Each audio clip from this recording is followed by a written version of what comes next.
तीन टकली बहुएं। शांति की आदत थी, वो सभी का बहुत मजाक उड़ाती। एक दिन उसके दरवाजे एक साधु बाबा आते हैं जिनके बाल लंबे लंबे होते हैं। बेटी, बाबा भूखा है, कुछ खाने को दे दे। हाँ बाबा आई, खाने को तो बनाया है लेकिन अपने लिए, आपके लिए तो ये ब्रेड है, ले लो। बेटी, बाबा रोटी खाना चाहता है। वो क्या है ना, सुबह से भिक्षा नहीं मिली, 2 रोटी तो बना दे। हाँ हाँ जरूर बना देती, ससुर है ना आप मेरे। वैसे बाबा, बालों में कौन सा तेल लगाते हैं जो इतने लंबे काले और घने बाल हैं? पहले राज बताओ, फिर मैं रोटी बनाती हूँ। बाबा को शांति की बात पर गुस्सा आ जाता है। तू बाबा का मजाक उड़ा रही है? जा, मैं तुझे श्राप देता हूँ कि तू गंजी हो जाएगी।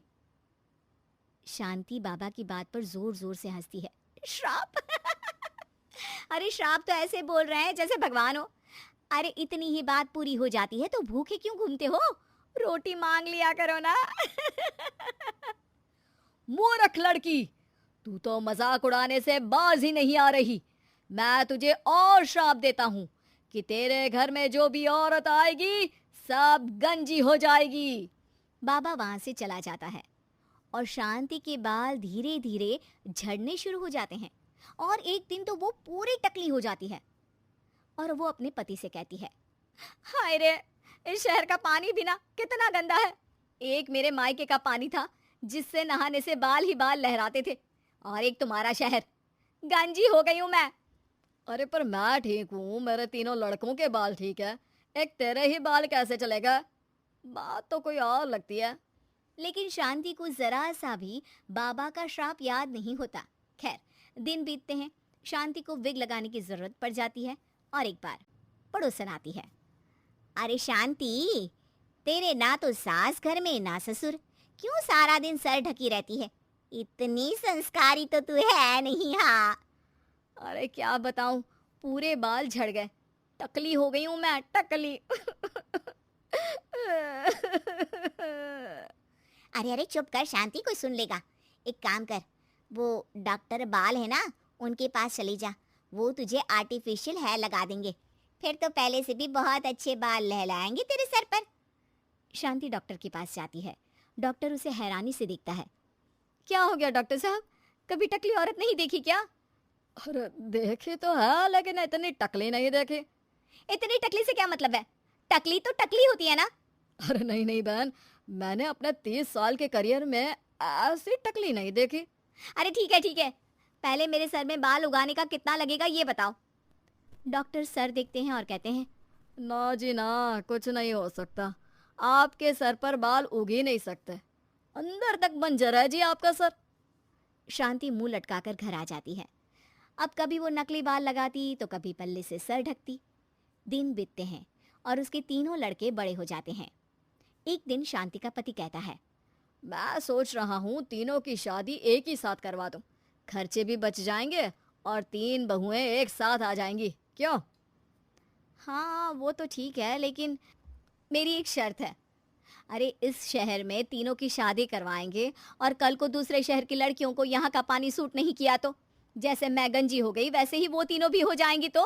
अरे तुम बेवजह डर रही हो, देखो मेरे और तीनों बेटों के बाल बिल्कुल ठीक है, ये सब बातें छोड़ो अब। खैर, शांति की 3 बहुएं आ जाती हैं। शांति ने खास करके उन लोगों को उनके बालों को देखकर ही पसंद किया था। मैंने तो टकली होकर पूरी जिंदगी काट दी, लेकिन तुम तीनों के बाल पूरे घर की शान होने चाहिए। किसी के भी बाल कम हुए तो वो मेरे घर में नहीं रहेगी। इस घर में प्यार और इज्जत के साथ रहना है तो अपने बालों का ख्याल रखना होगा। बड़ी बहू कहती है, जी माँ जी, आप चिंता ना करें, मेरे बाल तो इतने बेशर्म हैं कि मैं आज गंजी हो जाऊं तो कल ही बढ़कर घुटने तक आ जाएंगे। दूसरी बोल पड़ी, माँ जी, मेरे बाल तो कभी एक भी नहीं झड़े, चाहे मेरी माँ ने कितना ही चुटिया पकड़कर पीटा हो मुझे। हर माँ जी, मेरी तो दादी के बाल आज भी ऐसे हैं, माँ के तो आपने देख ही लिए हैं, मेरे बाल की तो बिल्कुल ही चिंता न करें आप। शांति भी बहुओं के लंबे काले घने बाल देखकर खुश रहती, लेकिन ये क्या, माँ जी हाय रे, मेरे बाल के तो गुच्छे गुच्छे निकल रहे हैं।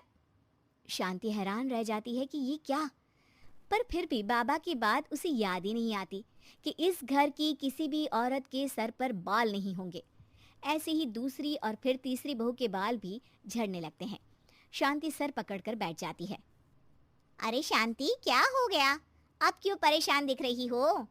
अरे क्या बताऊं, पहले मैं टकली हो गई, अब मेरी तीनों बहुएं भी टकली होने वाली है। देख शांति, अब तो मामला कुछ और दिख रहा है। कहीं कभी किसी ने तुझे कोई श्राप तो नहीं दिया?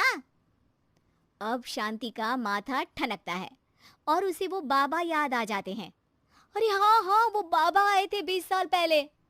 फिर शांति उसे सारी बात बता देती है, लेकिन उसके 2 ही दिन में उसकी बाकी की तीनों बहुएं भी गंजी हो जाती हैं। हाय रे, पापा ने कहा शादी करवा दी, मैं तो गंजी हो गई। ये सब सासू माँ को मिले उस श्राप के कारण है। और कैसे हम लोगों को बोल रही थी बाल नहीं तो घर पे रहने नहीं देंगी। अरे केस कर दो ऐसी औरत पर। तीनों टकली बहुएं शांति के पास जाती है और उसे भला बुरा कहती है। माफ कर दो, क्या करूं अब मैं?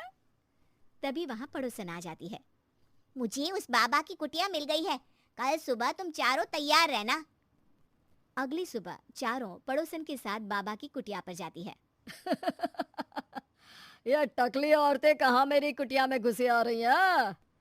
बाबा जी, आप तो ज्ञानी, परम ज्ञानी हैं, फिर क्यों हम लोगों का मजाक उड़ा रहे हैं? ये शोभा नहीं देता आपको। तो क्या तुझे शोभा देता था जो आज से 20 साल पहले तूने मेरा मजाक उड़ाया था? पापा मुझे माफ कर दो, मैंने तो जैसे तैसे जिंदगी काट ली, लेकिन इन बच्चियों का क्या कसूर है? मेरी सजा इन्हें ना दे। लाख मिन्नतों के बाद बाबा कहते हैं, ठीक है, मान लिया, लेकिन आज के बाद किसी का मजाक उड़ाया तो? नहीं नहीं बाबा जी, मैं तो किसी का मजाक नहीं उड़ाती हूँ, मेरे तो संस्कार ही ऐसे नहीं है। हाँ बाबा जी, किसी ज्ञानी बाबा का मजाक उड़ाना तो बहुत बड़ा पाप है। तीसरी भी बाबा से माफी मांगने लगती है। बाबा, मैंने अपनी पूरी जिंदगी ऐसे ही निकाल दी है, प्लीज अब मेरे बाल भी मुझे